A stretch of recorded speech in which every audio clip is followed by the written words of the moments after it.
One day a man approaches Jesus. He's an expert in the law, and he asks a question. What do I do to inherit eternal life? Now this question is pretty simple, because what this man is asking is, how do I live in step and in tune with God today and forever?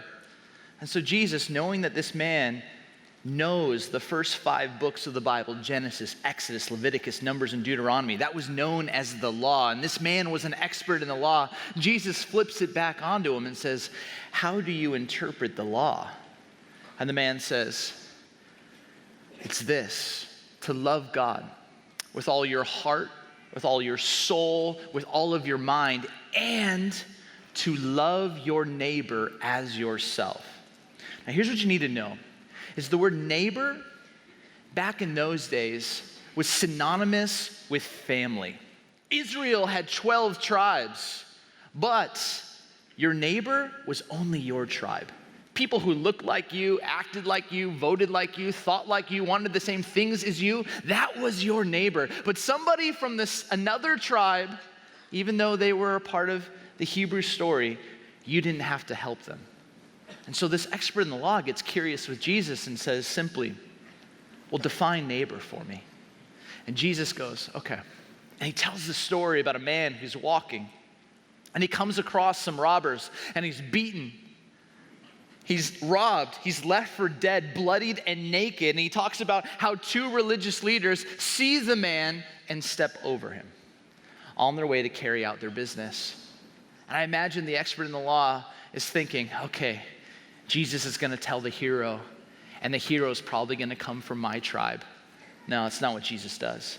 Jesus tells a hero, but the hero is not from the tribe or any tribe of Israel. This hero is someone on the other side of the spectrum.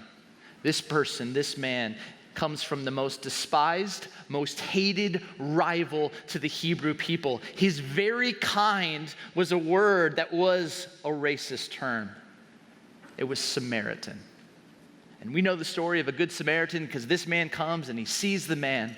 He picks him up, puts him on his own donkey, rides him into town. He nurses his wounds. He puts him into an inn. He floats the bill. And he says, if it's going to cost anything more, I'll come back and pay it. But just allow this man to get well. And then Jesus says, who do you think loved their neighbor?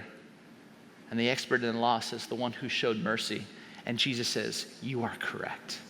Go and do likewise. In a culture where the idea of neighbor was so myopic, so singular to tribe, Jesus flows open the massive door and floodgates and says, you know who the neighbor is?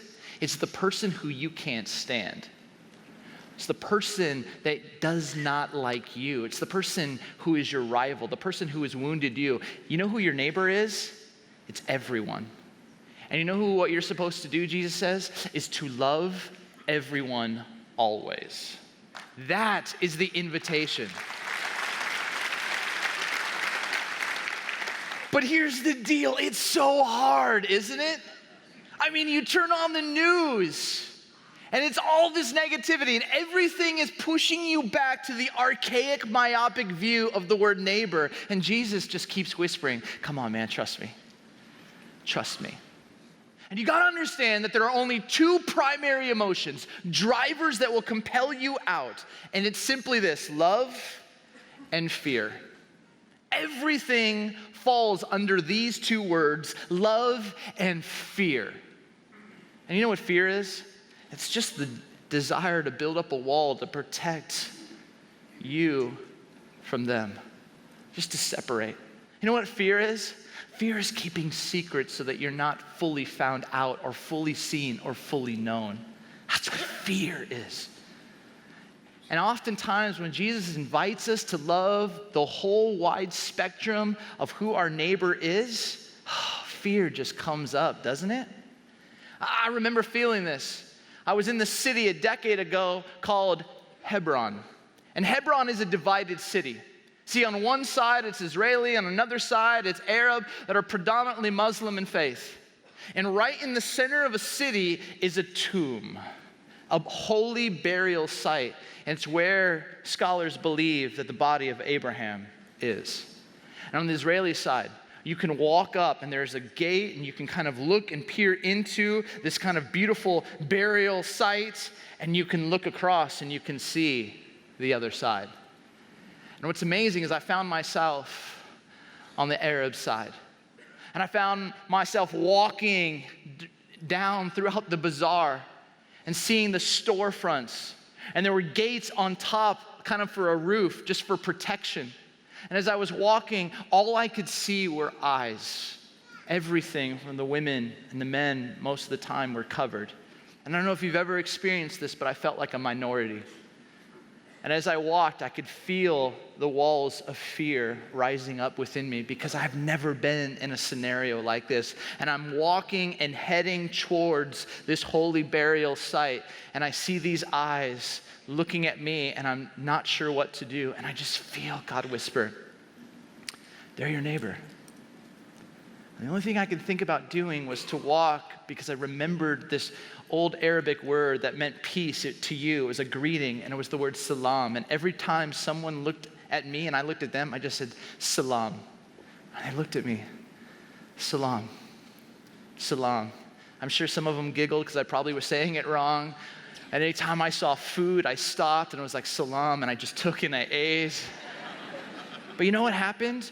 Just by genuinely looking into the eyes of people, all of the walls began to come down. Fear began to be driven out. I remember when I was in college, I went to Cal State University of Fullerton. We were the Titans, and we were awesome. And I played basketball for them. And I remember having this time where NBA players during the summer would come back to play on our campus in Orange County. And I remember asking a couple players, like, "Hey, where do I need to go during the week to get my game strengthened?" And one of the guys goes, "You know where you need to go? You need to go to South Central LA." And I was like,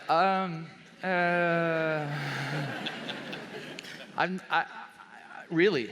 And he's like, "Yeah, you need to go there on Tuesday nights about 10:15 p.m. or when the games begin." And so I got into my Volvo, which is the safest car on the road, and I started to drive there. And I remember pulling into the parking lot. And you're kind of taught, don't go to South Central late at night. That's what you're taught. And I walk in with a backpack with my basketball shoes on, and I walk in, and there are people, crowds of people. There's a guy with a bullhorn walking around, and they are just talking about these different players. And as I walk in, people just begin to look at me. And you can feel I'm a minority here. And you just feel fear coming up, being honest. I sit down, I put my shoes on, and I end up going, "I got next game." And they all laugh. And then they let me play. And I remember the first game, I got 5 of us on the court. I'm defense, and I'm handing the ball to say, "Hey, check, we're ready to go." I get down in a position, ready to defense, hand him the ball. The guy goes like this. He fakes a pass and throws it off my face. And I was like, and I was like, all right. And there's this moment, like, what's gonna happen? And everyone's like just laughing. And all of a sudden, I didn't stop.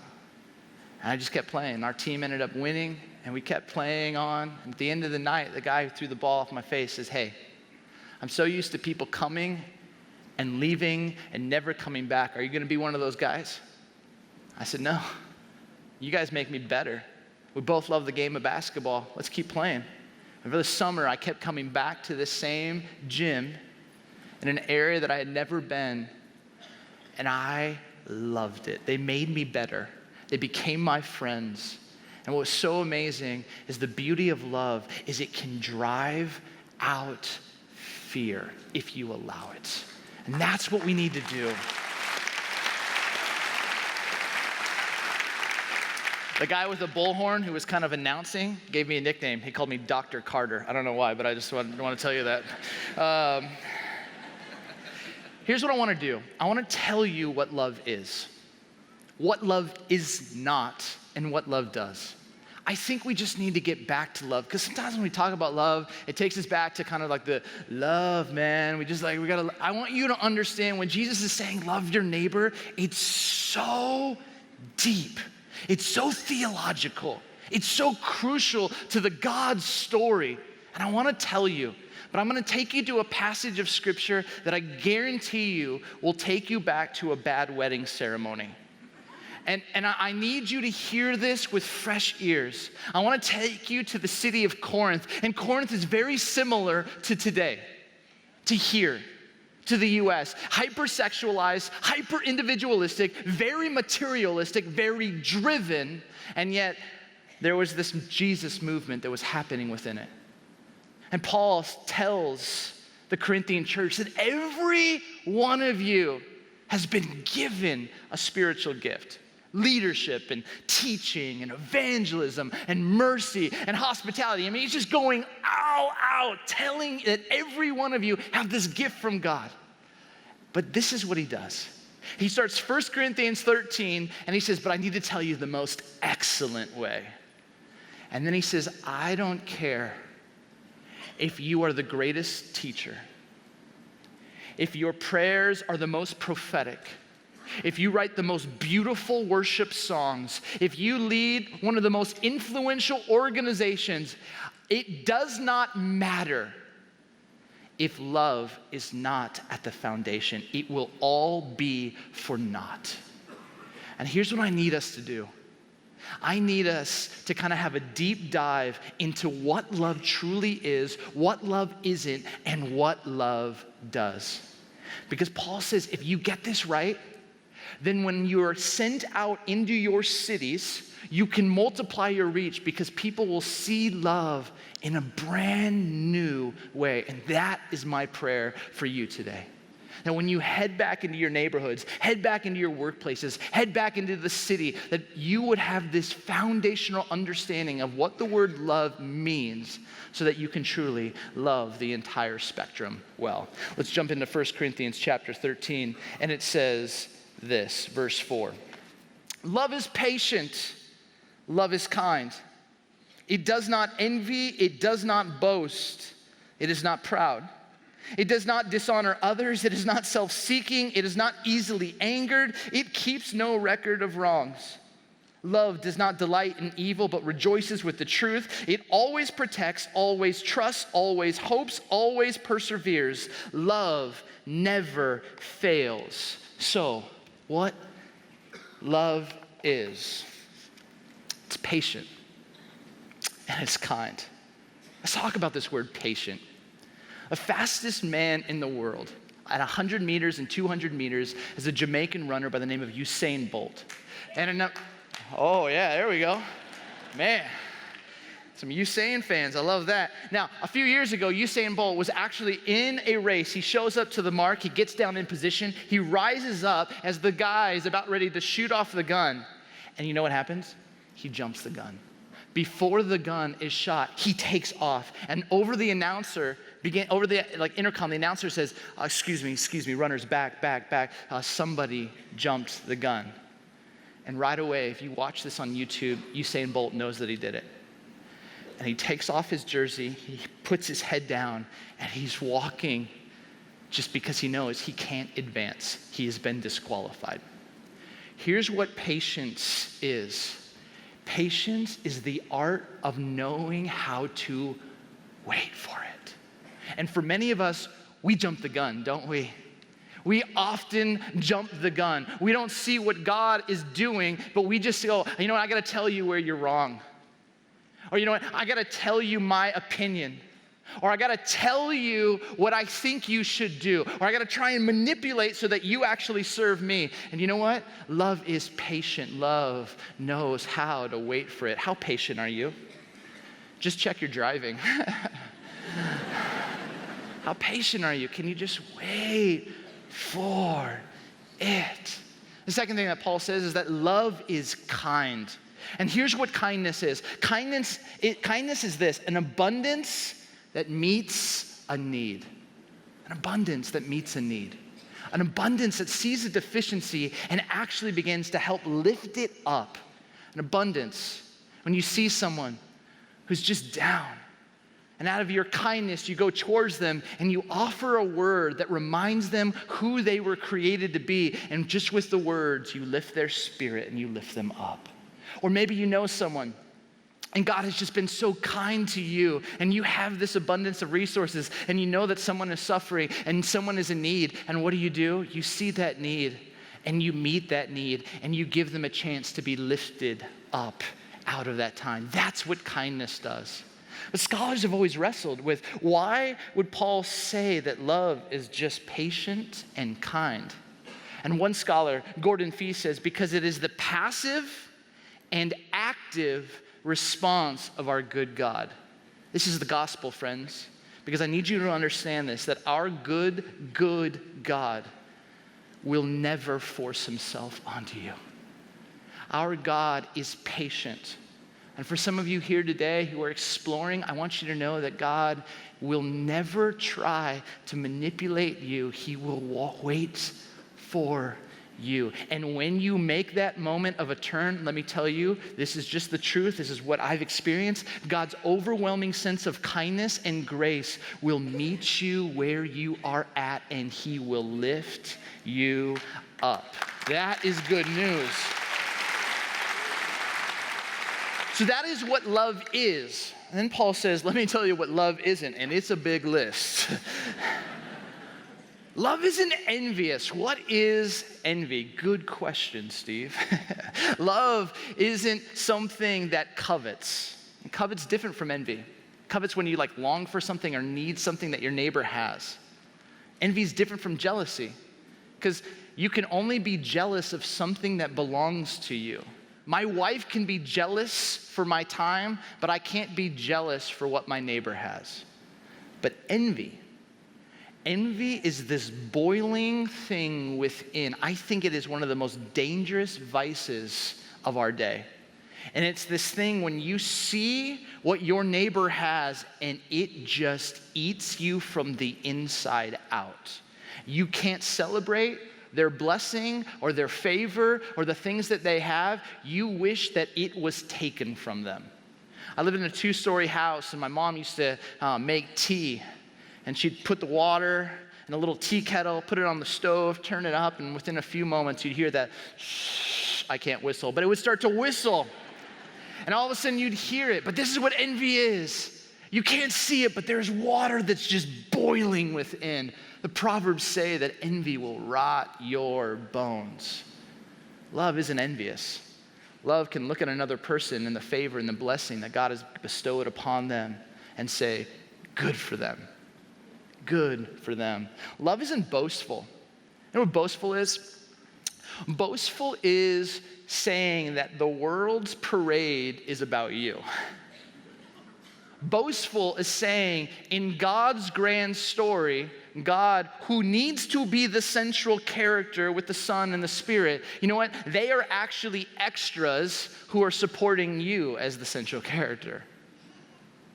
And for many of us, we position ourselves to be the leading man or leading woman in the story. The truth is, it's God's story. And if there are moments where you are not bringing glory to God, but trying to bring glory to yourself, that is a form of being boastful. And Paul says, love isn't that. And you might sit here and go, that's not me, Steve. But have you ever been in a meeting when someone has used your idea and not given you credit? And there's a moment where it's going to bless the team, it's going to bless the organization, and you're sitting there, you can't celebrate it, and all you're thinking is, that was my idea. Give me the credit, give me the glory. That is a form of being boastful, because you're making it about you. And Paul says, love isn't boastful. And Paul says, love isn't prideful.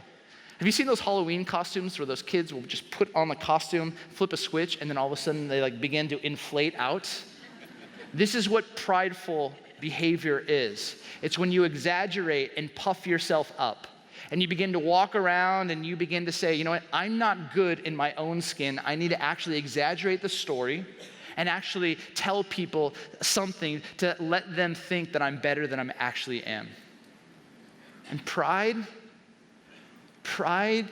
is one of the most dangerous things. When you begin to puff yourself up, you lose your center, you lose your grounding, you lose yourself being rooted and established in love, and you find yourself toppling over. Love isn't prideful. Love isn't dishonorable or disrespectful. And I love what Bill did to kick off this series last week. And if you haven't heard it, go to willowcreek.tv, check it out. But he walked through this list of 10. I just want you to know that respectful people do this. They see people as image bearers. They differ without demonizing. They always believe the best. They don't interrupt or dominate. No incendiary words. They're courteous to everyone. No stereotyping. They apologize quickly. They form opinions carefully, and they're prompt and they're faithful. I had a mentor who was the former CEO of Herman Miller. And for a season, he stepped in to kind of help consult and lead a church that I was a part of in Michigan. And I remember when he sat down with our staff for the very first time, he said, I only have one rule that will upset me, and it's this. If any of you, in the course of a meeting or an interaction with somebody in the church, staff, volunteer, attender, if you shame or attack the imago Dei, the image of God in another person, I will call timeout and I will call flagrant foul. It's the only thing that will send me off. Because when you dismiss the imago, the image of God, the imago Dei in another, it leads to a whole set of problems. And Paul says, love isn't dishonorable. Love will not disrespect another person. And love isn't self-seeking. And Jesus says to seek first the kingdom of God. But it's hard to seek God first when everything that you do is about putting you first. Our job is to continually see this is God's story. And you know people who do this. They're talking to you because they actually want to talk to your boss. Or they're talking to you so that you can actually hook them up with their friend. They're talking to you because they've got an agenda that serves them. And love isn't self-seeking. Love isn't trying to manipulate or force their agenda. Love is about putting God first. Love isn't easily angered. Whew. This word anger is an amazing word in the original language and deals with knives, which is fascinating when you're talking about anger, and sharpeners. See, what anger is this emotion of fear that is being sharpened to a point of attack. Has someone ever said something to you and all of a sudden within you, you are so frustrated, you get so angry that you decide, I've got something to say, and you send that email late at night, and it's just piercing. Or maybe sometimes someone says something and they just kind of make fun of you, and all of a sudden it hurts and you don't know how to own that hurt. And so all of a sudden that fear of being found out wells up in anger, and the only thing you know how to do is give them that look. There's that mean, that's my mean face. I don't even know how to do it. You know? Or maybe for some of you, it's just someone says something, you get so angry, and all of a sudden you lash out with a piercing word to wound them. And for some of you, it's not about a look, it's not about a word. When someone says something, the thing that you want to do is put up your fists and fight. Or pick up something to hit something, or hit someone. Love isn't easily angered. Love isn't a scorekeeper. It doesn't keep records of wrongs. I've sat with some of you who are married, and I'll often ask questions like, hey, tell me about your marriage. And they'll talk about their marriage, and they'll say, hey, tell me when you know your marriage is going right. And one of them will say, oh, when they do this, this, this, and this, and this. I was like, oh, okay. When do you know that your marriage isn't going well? Oh, when they don't do this, this, this, and this, and this. And I'm like, you know what that's called? That's a scoreboard. It's a scoreboard. I wonder how many of our relationships are about us keeping score. Okay, they did that, +1 for them. Oh, they did that, -2 points. They are in the negative. Okay, if they do this, they will get 3 more points. Oh, they didn't, -5 points. And for many of us, this is how we do our marriages. This is how we do our business relationships. This is how we engage with people. All we're doing is keeping score. And if it ends up that someone has positive, well, then you know what? I'll give something back. But if it's in the negative, I'm gonna put up a wall.